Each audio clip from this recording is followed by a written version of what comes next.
What's going on, guys? Going to be giving my quick thoughts on Star Wars The Rise of Skywalker. First thing I wanted to say is I'm going to be doing ratings again. I've kind of gone back and forth on this, whether I just want to recommend the movie or if I want to actually give it, a grade or a rating.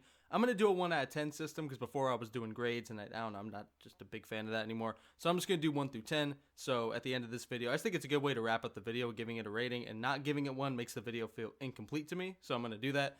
But today we're going to be talking about Star Wars Episode 9. The Rise of Skywalker. Now, let me first start off by saying that I was actually a big fan of Rian Johnson's The Last Jedi. It's actually my third favorite Star Wars movie behind Episode 3 and Empire Strikes Back.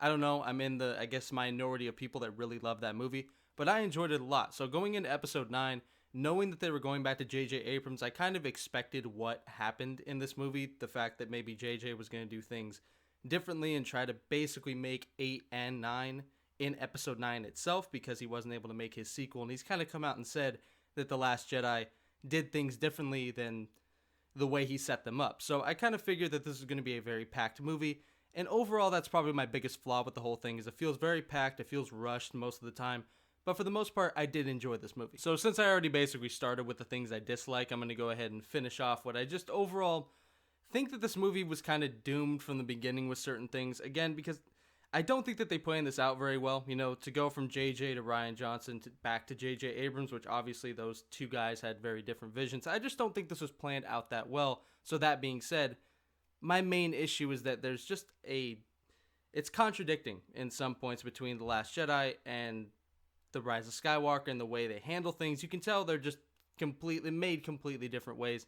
And it kind of disconnects you a little bit, or disconnects me from certain characters because they jump so quickly from place to place. It doesn't really feel like you really connect to these guys as well as you did in The Force Awakens and The Last Jedi. I am a fan of The Force Awakens as well. Actually a big fan of that movie. But yeah, that's my biggest issue. It feels slow and quick at the same time, if that makes any sort of sense. Like, it feels like you're waiting for something really big to happen. And I guess in a way it does, but it's just not incredibly satisfying. But there are a lot of cool things along the way. First off, the cast is amazing. I really have no problem with them at all. Most of the time, that's my strong point in movies that I have problems with the pacing or the plot or story or whatever. If the cast is good, I can get past most of it. And of course, Daisy Ridley and Adam Driver especially are amazing in this movie. The cinematography is also amazing. I watched this on 4K and it was beautiful. I mean, so many amazing shots in this movie. I would rewatch this movie purely just to look at it. Like, it really does look incredibly amazing, and it's just like I just said, a great movie to look at. Overall, there are things to like, there are things to hate. I'm not going to get in deep. There's people that do that a lot better than I do. That's why I like to make my videos short and sweet, so you guys get my overall opinion on the movie. And my main opinion is that it's a flawed movie for sure. It has a lot of issues. It feels, like I said, my main issue, it feels incredibly quick. The pacing's really all over the place, and there are some stupid bits and stuff that characters make weird decisions for the sake of pacing and trying to rush through this a little bit. But for the most part, I think it does leave on a satisfying note for, I think, most people. I know a lot of people don't like the ending to this movie. I think it's all right. I do think it falls a little bit flat, but for the most part, I think it could have been done a lot worse.